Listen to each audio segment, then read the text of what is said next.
new hot and techy Brezza, the City Bred SUV.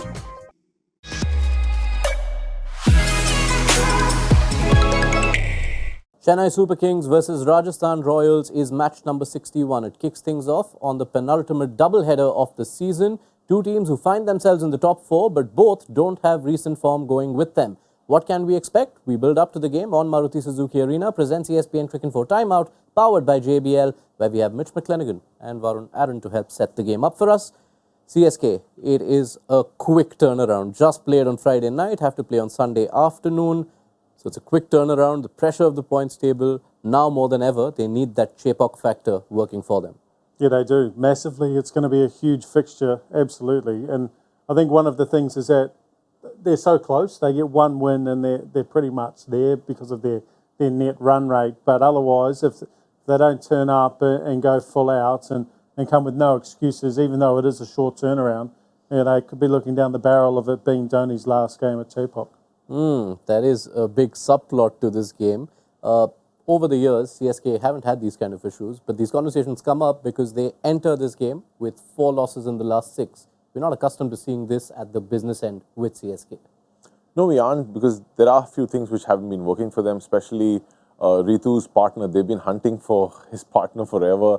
They've just not been able to find one. Last match, they went into the game with a different strategy. They tried batting Ritu at number 3. That backfired massively because that was the first time. They lost 3 wickets in a power play. So they really need to sort out their top order, because Shivam Dube has been doing really well with the work he's doing at the end of the games. Even MS has been chipping in really well. Maybe MS could come up if his injury is a little better. But sorting out their top order is a must. I think Ritu should open. He shouldn't be batting number 3 at all. Yeah, such a quick turnaround, but your thoughts on the team combination, the overseas mix, as well as that top order? Yeah, it's a tough one, isn't it? I think with the way that Rajasthan line up at the top, with Jaiswal at the top, and in the last game they played Mitchell Satner, I'm not sure that they will go with him again, even though I think that's a bit tough for Mitch to drop him after one poor game, because he was exceptional up in Dharamshala against the Punjab Kings. I think they might look at Theekshana. I think Theekshana is an option there. I think they'll roll the same batting line out, and if they bat second, I think they might just hold fire a little bit longer on that impact sub rather than putting Rahane right at the top. I think they might go Rachin, Gaikwad, Mitchell at 3, and then Dube, and then see how the innings goes, unless they lose a couple of early wickets, and then Rahane may come in again. This being a day game, theoretically a greater role for spinners, does that play to CSK's advantage, or is it nullified by the fact that you have Chahal and Ashwin in the opposition camp? I think it plays more to RR's advantage, because we talk about Ashwin and Chahal. Yes, that's the obvious one. But then Sandeep Sharma has been in really good form, and Sandeep Sharma on a slow wicket will be a handful, because he has some really good slow balls. He bowls from he has a very round arm action, and he's short, so his ball. So when he bowls, he doesn't get much bounce. That's why the batsmen struggle to get the power they need. They just don't have any bounce to work with. So Sandeep Sharma, Ashwin and Chahal on that wicket is going to be a handful. All right. For Rajasthan Royals, after 8 wins in the first 9, they've lost the last 2, one of which was a 1-run defeat to Sunrisers. From these last 2 games, are there any pressing concerns you feel RR need to address in order to not lose momentum at this stage of the season? Well, you feel like they are starting to lose some momentum, and it's not ideal having a couple of injuries, a couple of niggles around the camp. They seem to have been suffering with niggles throughout the whole competition. So they've been on the wrong side of that stick, but still been able to get the job done. I think the little niggles to Jarrell and to Hepmeyer are quite significant, because you're bringing in Dube and Ferreira, who haven't played really any games in the IPL this season.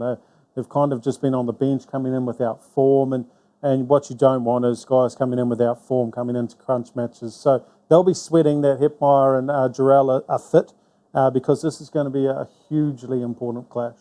Yeah, but look, even before Hepmeyer and Jarrell were deemed unfit, they were still struggling with their middle order. If you go to see, and I'm saying middle order because nowadays the middle order goes up till number 8 with the impact sub coming in. So their top 4 were doing really, really well.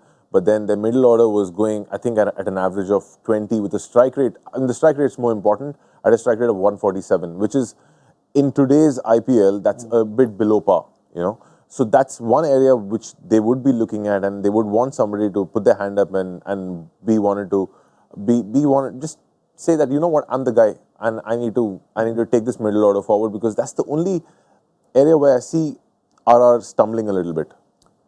Is it negated at all by the fact that if you look at two of those individuals, Hetmeyer and Robin Powell, they've both faced less than 50 balls this season? No, I don't think so. I think that's their role there. True, I think if you're striking in the early 140s at the back end, I think you means you've missed, or you haven't put enough pressure on the batsman, the bowler, to make some mistakes. So you'd expect guys down there, even at that limited amount of balls, particularly probably with that limited amount of balls, because you're always coming in that final phase, to be striking 170, 180 at least. Good example of that is Dhoni. He's not facing too many balls. What's his strike rate? Well, everyone fails in comparison to Dhoni.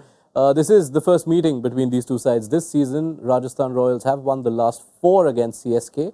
Earlier this season, we saw Punjab notch up 5 wins in a row against CSK. Do you expect RR to follow suit? No. I think there's too much on the game for CSK. They don't want this to be Dhoni's last game, because if they were to lose here, there's a chance that it will be. And they always just seem to find a way to make the semi-finals, and that's what CSK does. So I don't expect RR to get up in this one, which is a concern for them. Your call? I think it's going to be RR, because I'm looking forward to that Southern Derby in Bangalore, the next one after this, where it's going to be hot. Not the weather, but in the stadium. All right, so a split panel. We always love that. Thank you for your thoughts, Varun and Mitch. Rajasthan Royals last time around at Chepauk won, which was their first win at the venue since 2008. If they do a repeat, they are through to the playoffs. All new hot and techy Brezza, the Citybird SUV.